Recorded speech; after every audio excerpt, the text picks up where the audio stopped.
At Guédelon in France, to understand how castles were constructed, they're building one from scratch, using just the tools and materials of the medieval age. It's a 25-year project, the world's biggest archaeological experiment.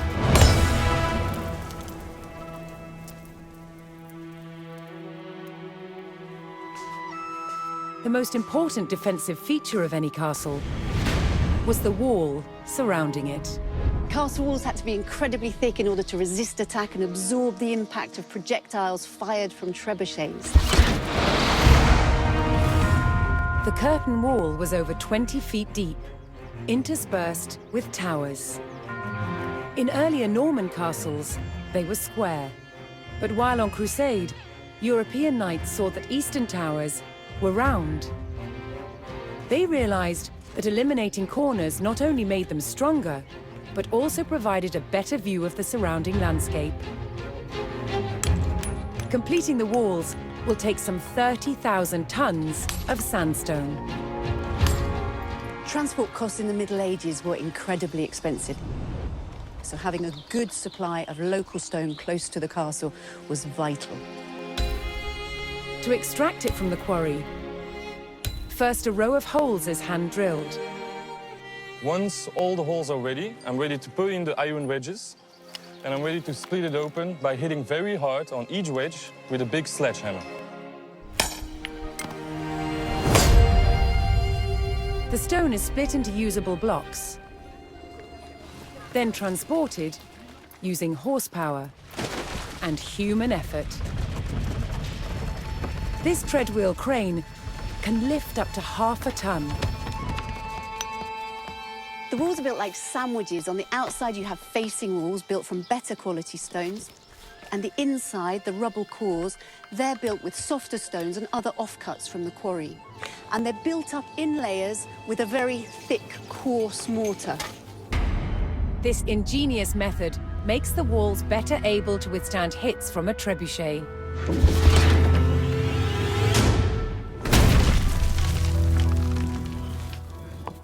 Sandstone is too hard to be carved into intricate windows, vaults, and steps. Instead, softer, more expensive limestone is used. These sophisticated building techniques make castles the ultimate feats of medieval engineering. It's a testament to their construction that so many still stand today. One weapon more than any other dominated warfare in the Norman period: the crossbow.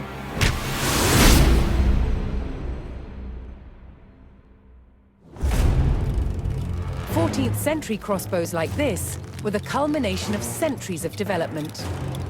With limbs made of steel, they were incredibly powerful.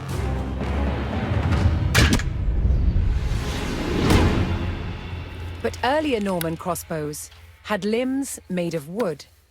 There was a limit to how powerful these wooden bows could be. So the idea that Norman crossbows were a powerful weapon is really a myth. Despite this, they were effective at medium range, and that was enough in battle. Drawing the bow repeatedly took a lot of strength.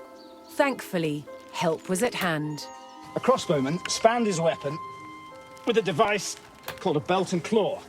This gave him extra leverage, allowing him to use his back and legs to draw the string.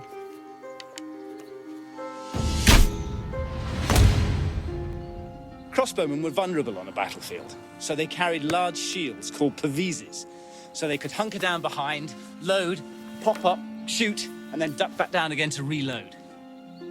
Crossbows were accurate, took less training, and used cheaper ammunition than the longbow. Most importantly, you could wait to take your shot, so they were perfect for siege situations. To protect crossbowmen when they were defending castles, they used specially built wooden galleries, called hoardings. But shooting down towards an approaching enemy presented its own problems. how to stop the bolt from falling off the crossbow before it could be shot. What they did is just place the thumb loosely on the top of the bolt, which is just enough with light pressure to hold it in place. Around 1200, the Norman wooden crossbow was superseded by a new design, the composite bow. With limbs made from horn and sinew, they could be made more compact than a wooden bow. And they could deliver up to 4 times the punch. They were, however, more expensive. So whether on the battlefield or the castle rampart, simple wooden crossbows remained the main weapon of the day.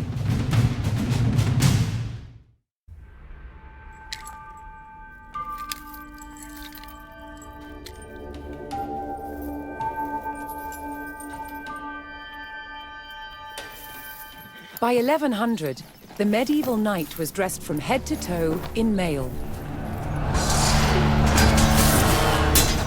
Mail is really like a metal fabric. It moves and behaves like a cloth, but is actually made of hundreds and thousands of interlocking iron rings. It could turn and deflect a sword blade. As an armor, mail didn't work all by itself. It needed the addition of a padded coat. The coat absorbed the shock of the blow, whilst the mail turned away the cut. Together, they formed an incredibly effective protection.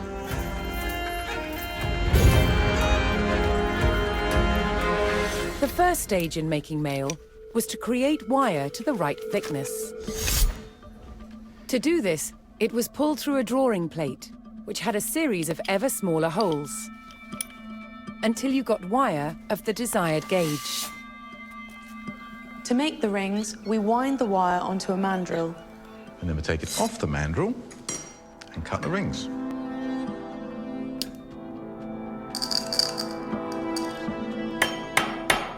So I've flattened the overlapping ends of the ring, and I've pierced a hole through it. And now Nick has to put a rivet in it. The basic construction of mail would be a ratio of 4:1. So each ring goes through 4 of its fellows. Here you can see I've made a set of 5, which will then be joined to other sets of 5 to create a sheet of mail. Mail had to be tailored to a perfect fit. It had to be shaped for feet and legs, arms and hands, and, of course, the head. A skilled mail maker could make very precise shapes. Of course, for more complicated parts of the body, like elbows, we can actually tailor it in 2 different directions at the same time. Yeah, so if we fold this in half, we have an elbow. One of the main benefits of tailoring in mail was that it meant a knight didn't have to carry a single ring of extra weight that he didn't need to. The mail to cover a knight from head to toe required about 200,000 rings. High-status knights would have had their mail edged with gold, but most importantly, it had to be functional. Clad in mail with his shield and helmet, the knight was well equipped to face the weapons of the day.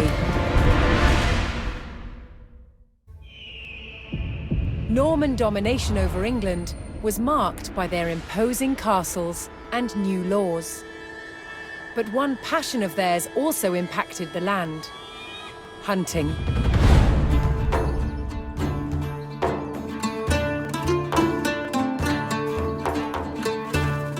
The Norman nobility, both men and women, shared a love of hunting with birds of prey. To preserve their hunting grounds, they took ownership of the land and outlawed hunting by commoners. Falcons hunt by flying to a great height, then dive-bombing their prey. They are kept hunting fit, using a lure, a pad of leather with bait attached. This prepared them for catching their prey, usually other birds such as rooks and pheasants.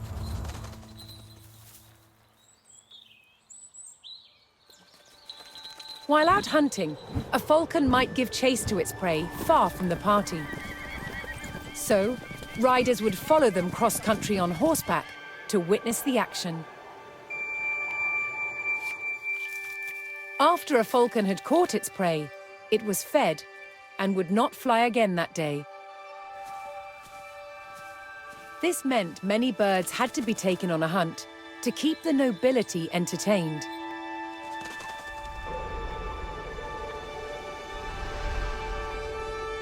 Rather than falcons being carried on horseback, which would jostle them, they were transported on a frame called a cadge. Although falconry was a horseman's sport, hawking was enjoyed on foot. Hawks, unlike falcons, have broad wings and hunt by following their prey in straight flight, often low to the ground, through woodland.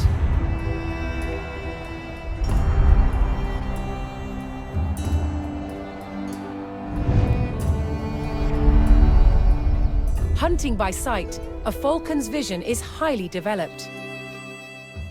When not hunting, they were kept calm by putting on a leather hood. The darkness stopped them becoming overstimulated and restless. Lords of the sky, controlled by the lords of the land. Falcons and hawks were symbols of power and status. They were central to Norman identity. A counterweight trebuchet was the king of all siege engines. A catapult capable of smashing down castle walls from great distances.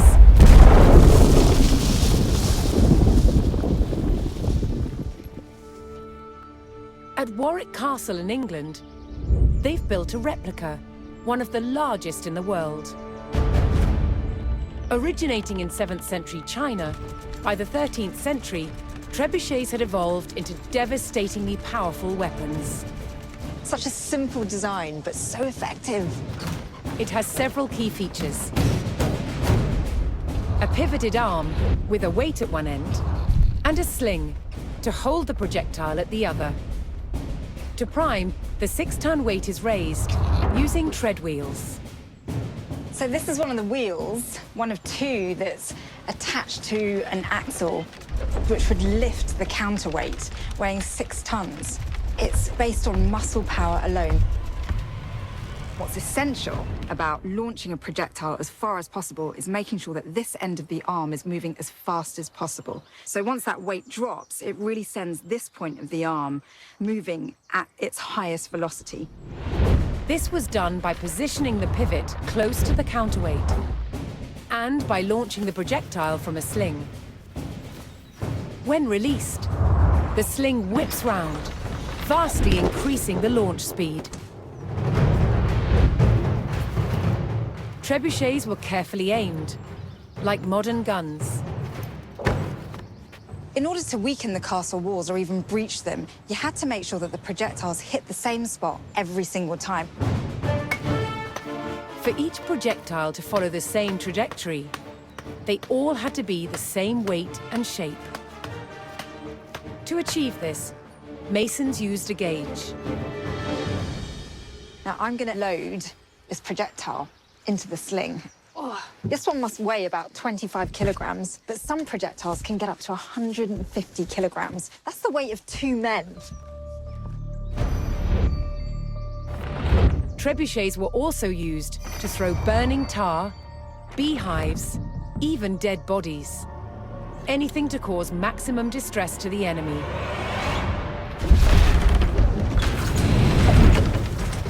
Did you hear that whoosh? It was the counterweight trebuchet's lethal combination of power and accuracy that made it the ultimate medieval siege weapon.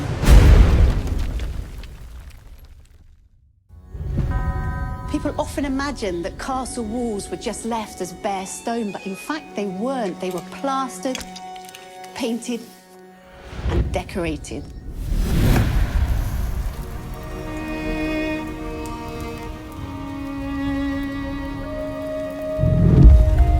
The process of making medieval paint begins in a quarry. This is a sandstone with a really high iron content. In it, we find pockets of ochre. This is iron oxide, like rust, and the ochre is one of the main ingredients in pigment making. First, the ochre is crushed into a fine powder. The finer the particles in paint, the better the paint will be. Once ground up, water is added. Then the mixture is sieved. This is the exact opposite of making pasta at home. At home, when you sieve your pasta, you then keep it for your meal. Here, what's going to end up in the sieve will be discarding. What's needed are the tiny particles suspended in the water. Once it's dry, it's going to look something like this. You can see that all the water has evaporated, leaving just this very fine crust, which will then be ground into the fine pigment which is used to make paint. But ochre's colour palette doesn't end there. If it's heated, something magical happens. Yellow ochre turns red. And heating it for even longer creates a whole spectrum of colours. It's been burnt for over 72 hours at 1,000 degrees Celsius, and that gives us this incredible purple colour. To turn the pigment into paint, it's bound together with egg and tree sap. A popular motif in the Middle Ages was the use of stones and roses. That's where you paint on blocks of stone to make it look like you could afford to pay stonemasons to produce dress blocks of stone and then decorate them with 5-petaled flowers. So, medieval castles were far from the gloomy places we imagine today. They were full of colour and light.